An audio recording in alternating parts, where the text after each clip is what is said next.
Hello, hello. This is Earth Sky Woman Tammy Brunk and beaming to you live here on this new moon eve. I am speaking to you Tuesday evening on June 24th, and tomorrow morning, for whenever you're listening, it's going to be Wednesday, June 25th at 5:32 that the sun and the moon come together in the sign of Cancer. So every month, of course, we have a new moon in a different sign, and the energy of this new moon carries kind of a subtle, it kind of takes us through the whole month. It's an undercurrent of energies, of medicines. And of course, at the new moon, it's also the energy that we work with to plant the seeds of our intentions for the coming month.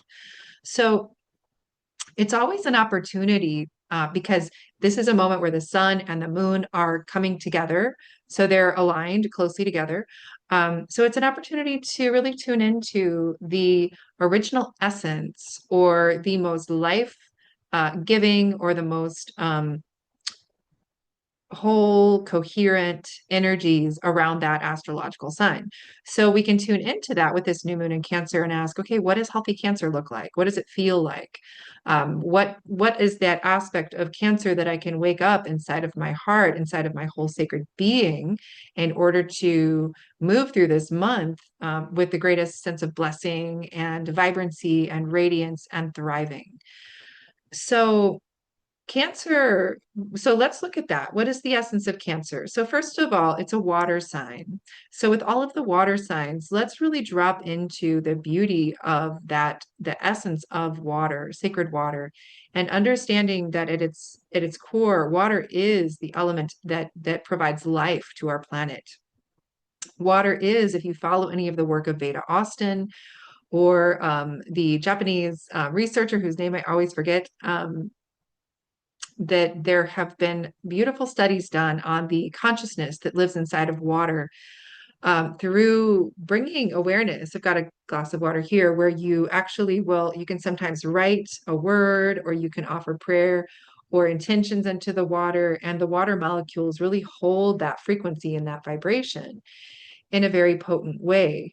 And so, with these kinds of studies that Veda Austin has done and this other individual before her, she would sometimes write words or offer intentions, and some of them might be very beautiful, like love or something of that frequency, and some might be, kind of distorted or more chaotic.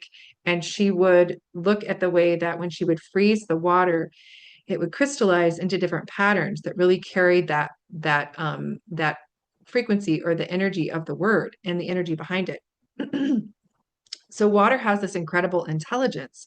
And in this moment that we're living into, um, on this moment on planet Earth, a great deal of what we as a human species are learning is to return to the root ancestors, the root elements. And one of those, of course, is water. And so this month, I would very literally take time to connect to water. Now, those of you in the Northern Hemisphere, it's going to be a lot easier. It's the perfect time of year to swim, to find a river or a lake or a stream or a some water body, an ocean where you can really immerse yourself. You can spend time really deeply rooting into connecting with the beautiful life-giving energies of water. For those of you who are further into the South, it's a bath, right? Take a bath if you have access to that, or if you can find a hot tub or something like that. Or it can be as simple as really this month tuning into the water that you drink and just slowing down and becoming very aware of the wisdom and the love that lives inside of this incredible element that we have, that our earth offers to us as a foundational element of life. So, first of all, it's watery, and water has to do with feeling, it has to do with emotion. And there are, of course, three water signs, and the way that Cancer connects to the water element is that it has to do with that kind of water that helps us to grow life, specifically, literally. So it is the water of the womb. It is the water of the kind of nourishing water that brings alive that mother presence within each one of us, regardless of our gender. So it has a mothering quality to it. And so when we're working with the watery wisdom of of Cancer, there is a really profoundly intuitive and sometimes almost psychic sense that we can connect to. Um, it often does connect us to our mother line or to those individuals in our ancestral lineage of any gender who were the ones who were the nurturers. You know, sometimes that's a grandfather, sometimes that's an uncle, sometimes that's a brother who was the one that you could go to and you felt absolutely emotionally safe. You knew you would be held. So this is the energy of healthy Cancer. Is it's the person or the place or the experiences that we can go to where we just feel like we can just relax, we can just, you know, come home to ourselves, we can just come home to our bodies and come home to the present moment and know that we are loved and held and included no matter what. It's a profound sense of belonging. So in our current world, we know that at this turning of an age, with so much that is changing, there's such an accelerated rate of change. And all across the globe, we have seen the systems and the cultural and familial systems of society that in a healthy culture would be holding us and would be nourishing those who are more vulnerable, those who are elderly, those who are, you know, the children, those who carry special gifts and may need extra support. In a healthy society, we would be really gathering around, we would be supporting and uplifting all of those individuals. We would also have sufficient resource and built-in systems that when any one of us are going through a rite of passage or an experience of trauma, that we would be held through that so that we could keep our soul in our body.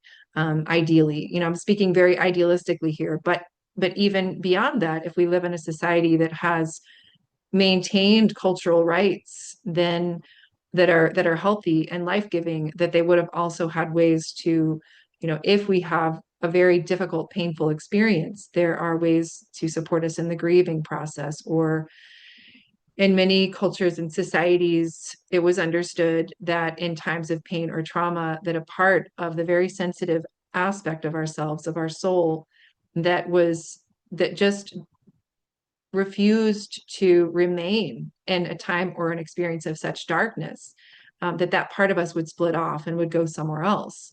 And so in those societies and cultures, there would be a process of soul retrieval, of returning that part of the self back into the energy field, back into the body. And so my point in all of this is just to say that we are in a moment where, on the positive side, all across the planet, there are many, many new and very hopeful healing modalities and practices that are just flourishing, that are blossoming, that are coming alive. Systems where we're learning to take care of each other and take care of ourselves more deeply and return to a place of emotional coherence and healthiness and thriving. So that's happening. That is happening. And at the same time, it's co-occurring with the breakdown of many of the systems that we've become accustomed to. I say that in terms, you know, for here in the US, for example, some of the systems of healthcare that as distorted as they have been, we have had periods of time where we've had, you know, better systems and it's been breaking down. So that's an example here. And then across the globe, also as relates to that, many of the original wisdom ways of working, as I'd mentioned earlier, with sacred processes of life like death and birth, they have been often lost or fragmented. And so again, that's part of this renaissance of and remembrance of sacred ways that is waking up right now, and that's a beautiful thing. And again, at the same time,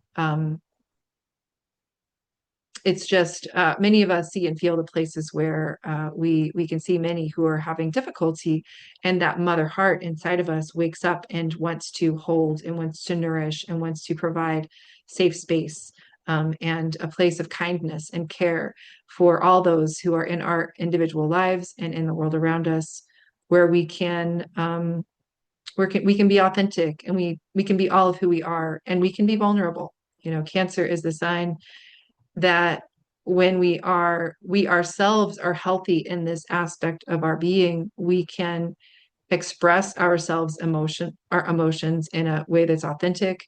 We are capable of being vulnerable with others, and we are also capable of holding space for others in their vulnerability.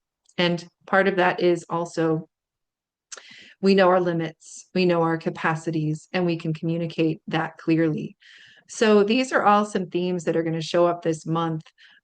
This, that there are these opportunities that arise for us to grow our capacity to show up for others. And also, this entire month, one of the words that had come through for me was sanctuary, and that it is vital for us to return again and again to places of sanctuary for ourselves and to be a part of creating spaces of sanctuary for others.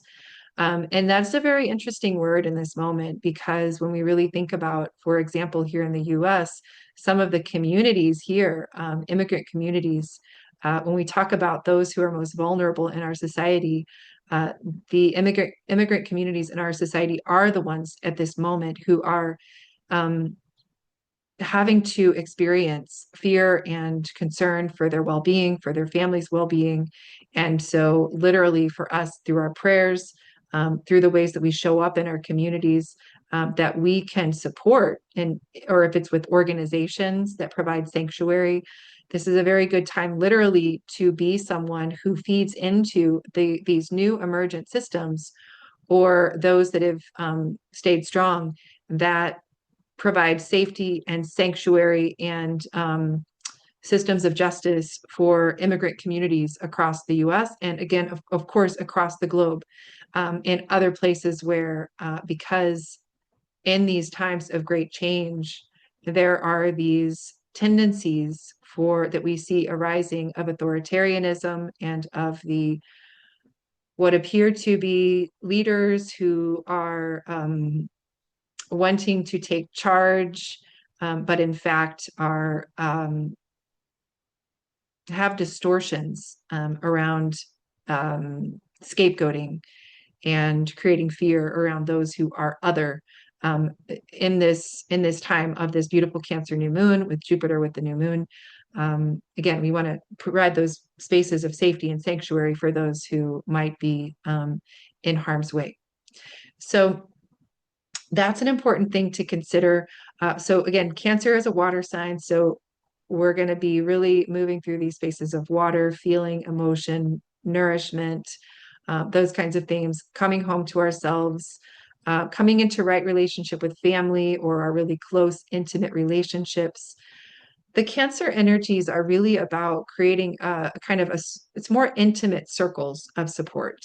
So, for example, when I was in New Mexico for 10 years, I would gather a New Moon Women's Circle. For 7 years, I gathered that circle every month.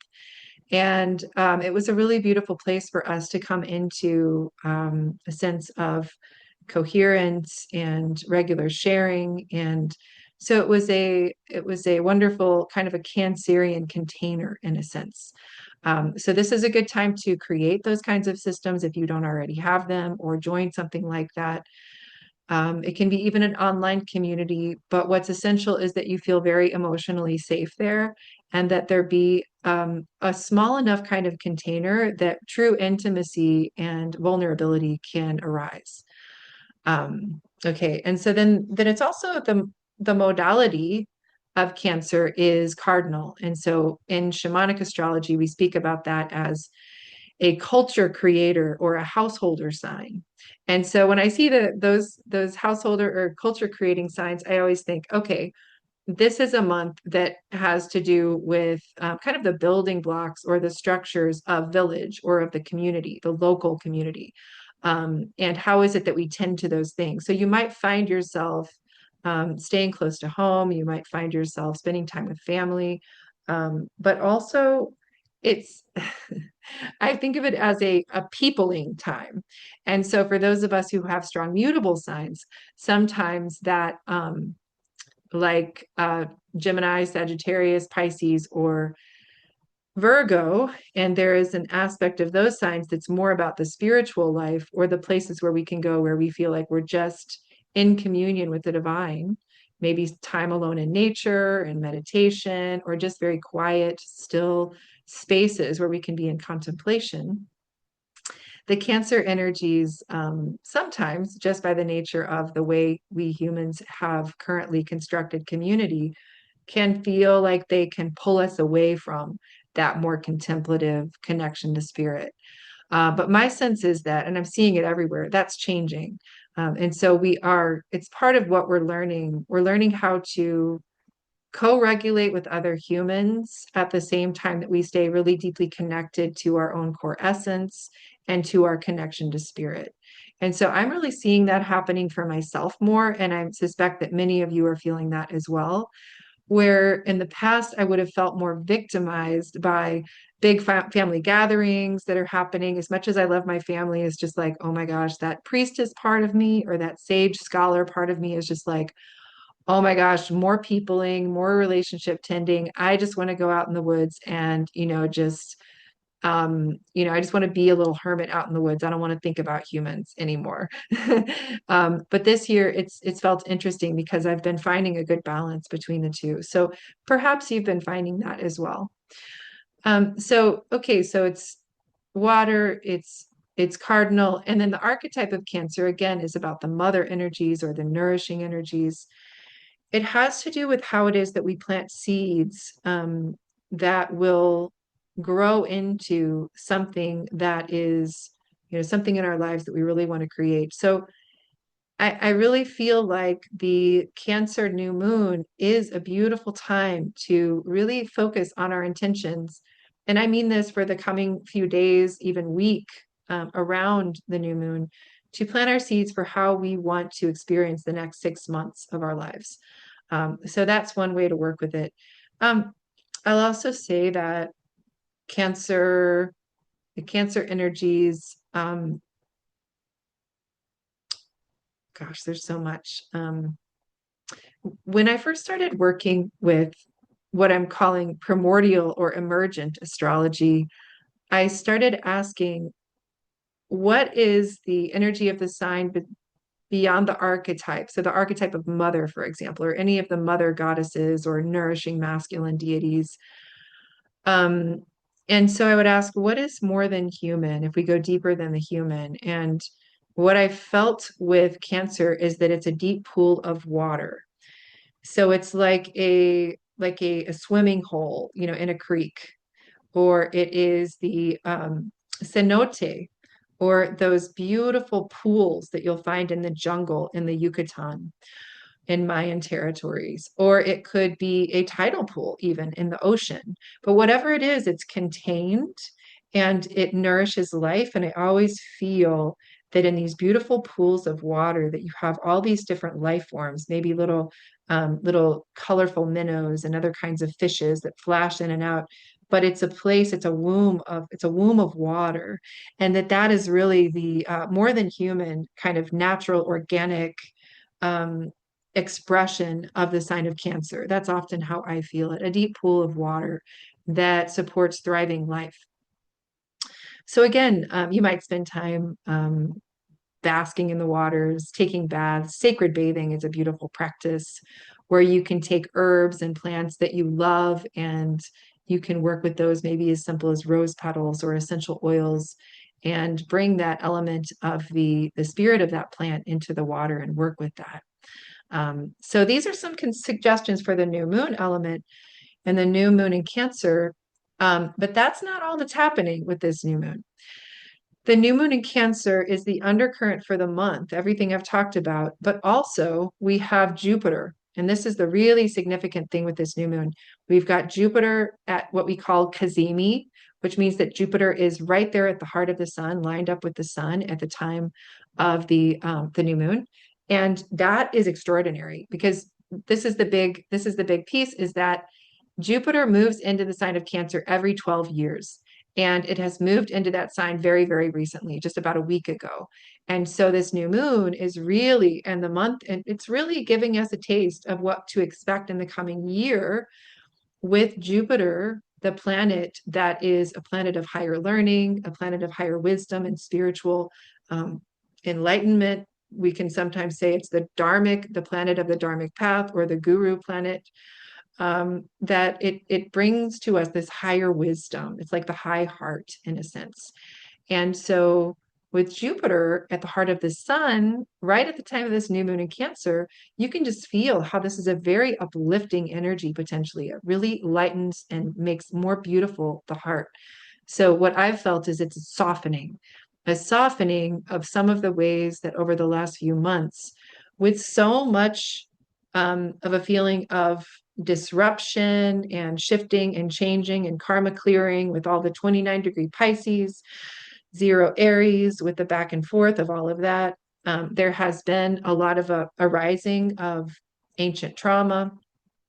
And with that ancient trauma are old patterns of survival and perhaps inner conflict or outer conflict. And so those patterns have really been showing up. And what I've been feeling with this new moon with Jupiter is kind of a softening, a releasing of the need to prove myself, a feeling of being at home here on planet Earth, that I'm loved, that I'm tended, that I'm cared for. And I can just see and feel how, when I'm coming from that place, that this Earth is a benevolent realm, that it really helps me to move in the world with a lot more kindness and care for others. So there is all of that field that we're working with Jupiter and Cancer. And when we're planting the seeds for the next 6 months, I mean, we really could be planting the seeds as well for the next year.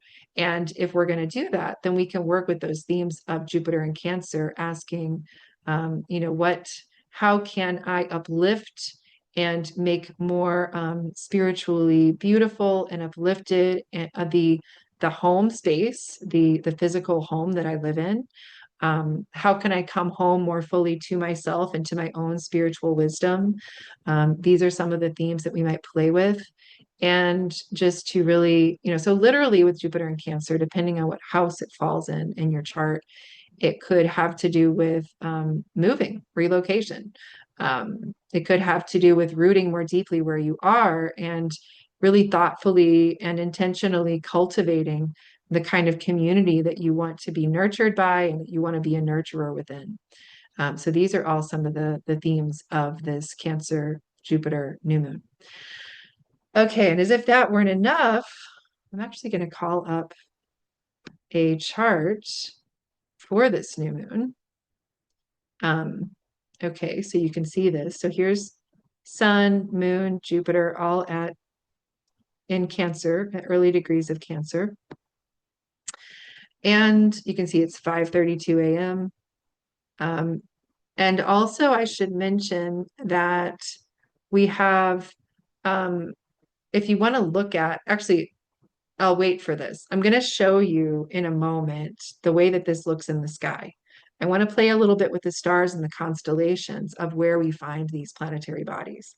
But before I do that, I'll just mention a few other happenings at the time of this new moon, other activations. And this is no small thing. Okay, so you've got Jupiter and Saturn that have come into a square relationship. Now, it was a few days ago that Saturn and Jupiter were exactly square, because if you'll see, Saturn's been at 1 Aries and Jupiter is now at 3. So it was a few days ago that happened, very soon after Jupiter had moved into the sign of Cancer. But we're still very much feeling that energy. And we are also, this new moon really amplifies that energy of that square to, it's Saturn and Neptune, because they're within less than a degree of one another. They're actually quite close right now. And so it's really like 30 seconds away. Half a degree is how far apart they are from one another. So they are squaring this new moon and they are squaring Jupiter. Okay, so if I want to pick it apart for a moment, so you can hear already I'm speaking into, there's a month energy that we're setting our intentions around. There's also the 6-month energies that we're setting our intentions around, excuse me. And then also it's a year, because Jupiter is in the sign for a year. It's also the new moon closest to solstice. So again, that kind of supports us in, you could say, the next 6 months or the next year. The other cycle, though, that we can be planting the seeds of intentions for is the Jupiter and Saturn have a unique cycle between the two of them. and it is a 20-year cycle. And so when I think of Saturn and Jupiter, first of all, they're the two planets that can be seen as more middle world planets, or the planets that help us to navigate this 3D material reality. And one way to see it is that Jupiter is the expansion or the out breath, and Saturn is the contraction or the in breath. And so they're the two very powerful forces of creation.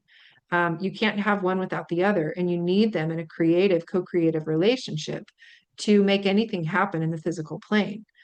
So when Jupiter and Saturn come together, they begin a new 20-year cycle. That's a larger cycle that we're all going through collectively. And we want to look at the moment when that of the inception or the beginning of that cycle, if we want to look at this larger thread over a 20-year span. So look back, I'm going to invite you to look back at winter solstice 2020 and think about what was happening for you around that time. And think about what was happening collectively for all of us at that time. Because that is when Saturn and Jupiter came together at 0 degrees Aquarius. And now that is a very, very, very rare alignment for that to happen at the winter solstice. It's one of many of these kind of astonishing astrological alignments that we are seeing happening within this window of a changing, a turning of an age that we could see as a 72-year window based on some ways of thinking about it. Or we can think about it, we know we're shifting from one age to another. So basically, then a really wonderful way to work with this new moon is also to work with the Jupiter Saturn energies, and to really, in your journaling, in your intention setting, to also just consider what's been happening in your life since 2020. What were some of the new themes that were arising then? And how is it that you can come into a new octave of learning, of growth, based on everything you've been learning since 2020 in the last 5 years? So for myself, I would just say that when I look back to that time and I think about, and just to also say that was seeding an Aquarius energetic. And so a lot of the intention or the deeper offering of this 20-year cycle, it's for our liberation. It truly is another octave of what we refer to as the age of Aquarius.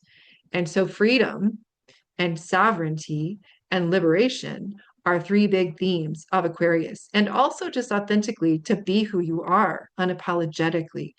To feel that we are all divine beings and we came here to fully express. And that's a big part of Aquarius's lesson for us.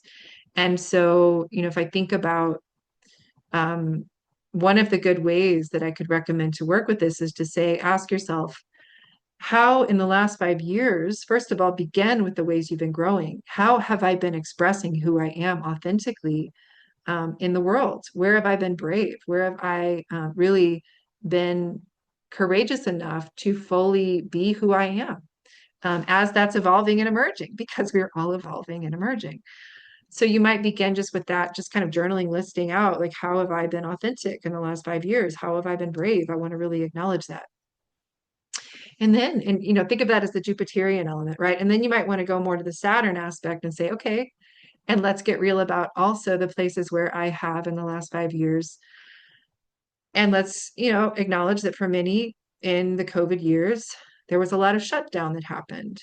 So where have I contracted? Where have I shut down aspects of myself that in other times of my life have been very vivid and that have been very radiant, and aspects of myself, parts of myself that I have put into exile? So how can I invite some of those energies back in now and create a space, a nurturing space?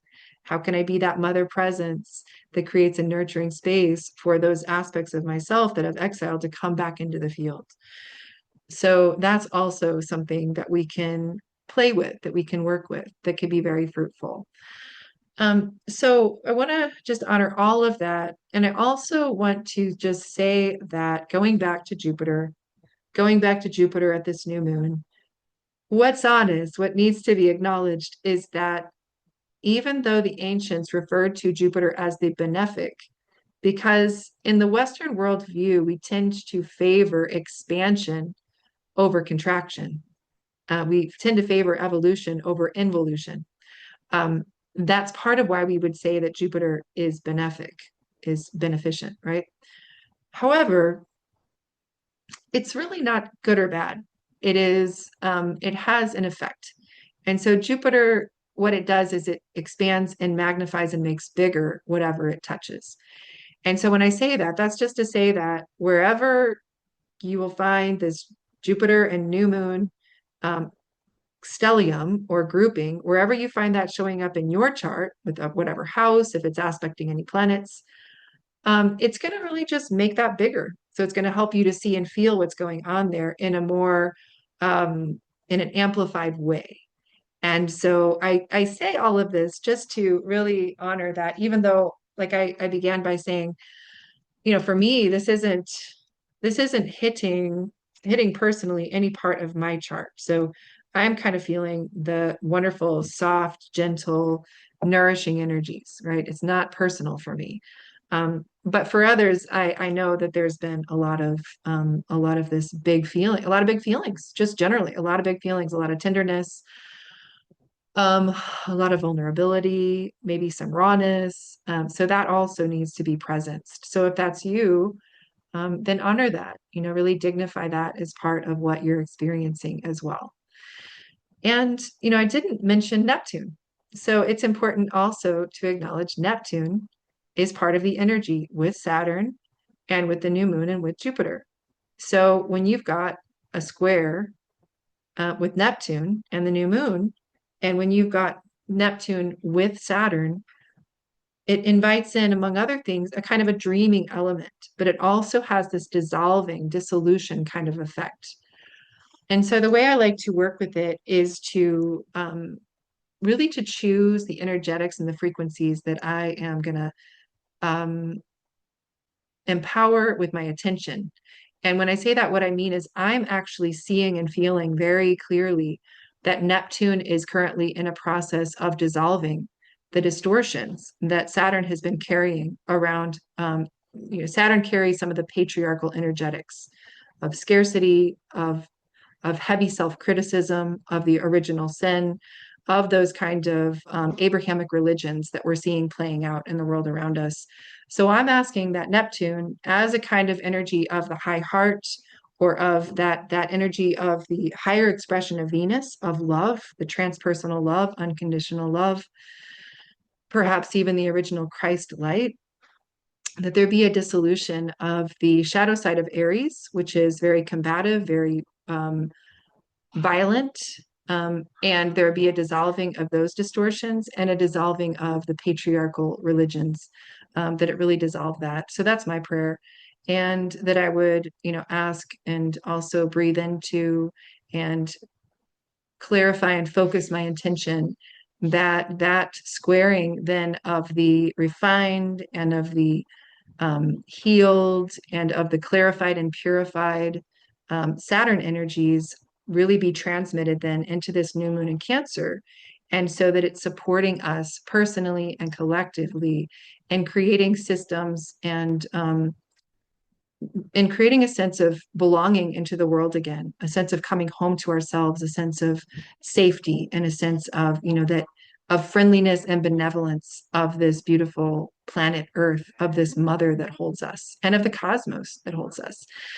So that would be my prayer. So I do want to just share one other thing before I close today, which is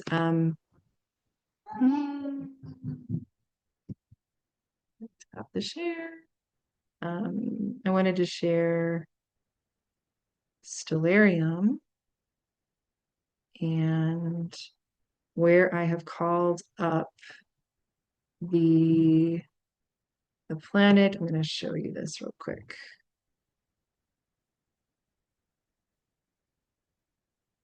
All right, here it is.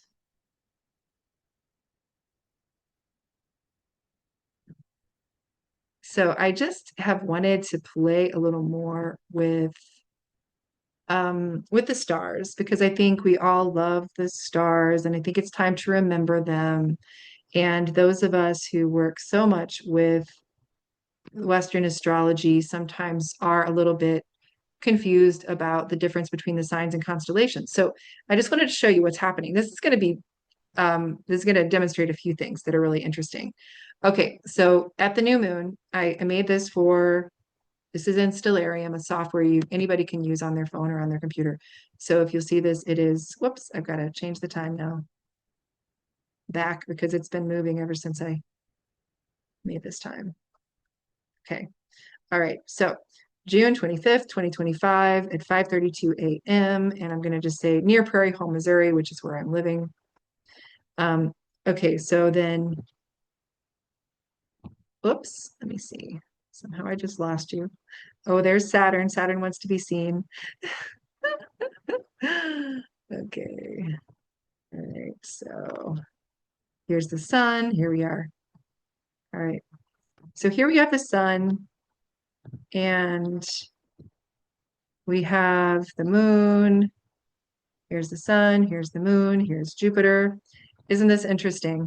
Okay. And then we see this is Castor and Pollux, the constellations in the sky here, the Gemini or the Twins constellation.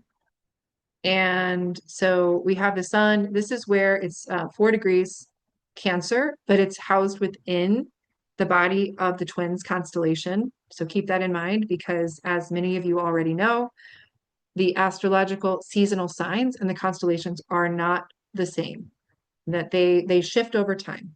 So this is just to help you understand. This is where the sun and Jupiter are in the sky.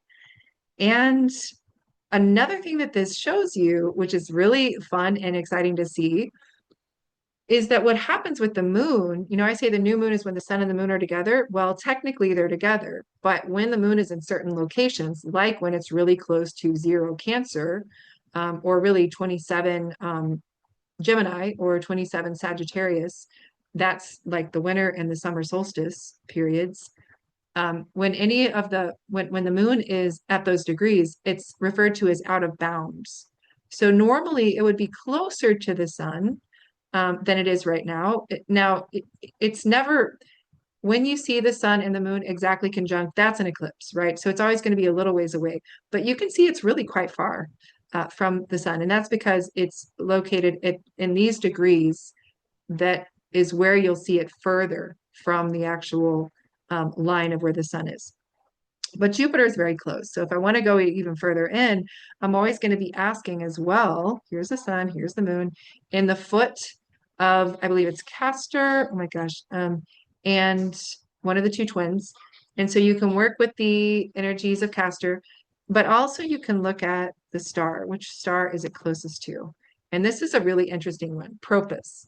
So what is the star Propus? Because that's really the closest to the sun and to Jupiter at this new moon. And it's still aligned with technically with Jupiter. So here's what I found that I really had a good time with, which is that Propus is a star that confers an ability to express ideas in real time and acceptable ways to manifest intelligences. That's from Bernadette Brady's Constellations of Words, where she writes about the different stars. And it is also referred to as Eta Gemini. It's a triple star. It's a variable bright star. And what I love about what it's also referred to as its forward foot. So when I look at that, when I look at the energies of this this star, to me, what it speaks to is that it's going to be supporting us in moving forward. And Cancer as a cardinal sign does help us also move forward and put our right foot forward, right? Or in this case, the left foot forward. And the left foot is more about the foot of the goddess. So I just think that that is very fun.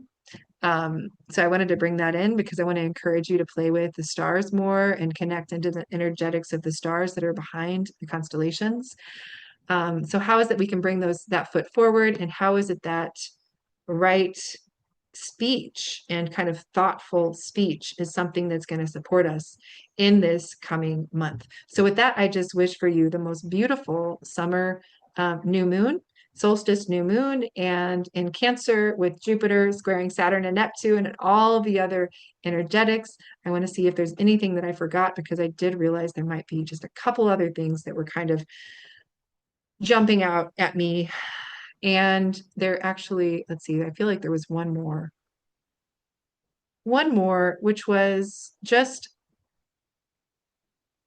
let's see, I have a little child upstairs that's not very happy, if you hear her. So, maybe she's feeling the difficult Cancer energies. So two of the things though that I did want to bring in were Cancer, or I'm sorry, Scorpio, Black Moon Lilith. She's at the very latest degrees of Scorpio. And then you have Taurus at 29 degrees. I'm sorry, Uranus at 29 degrees Taurus, because very, very soon, by the 7th of July, it's going to move into Gemini for the first time in 84 years.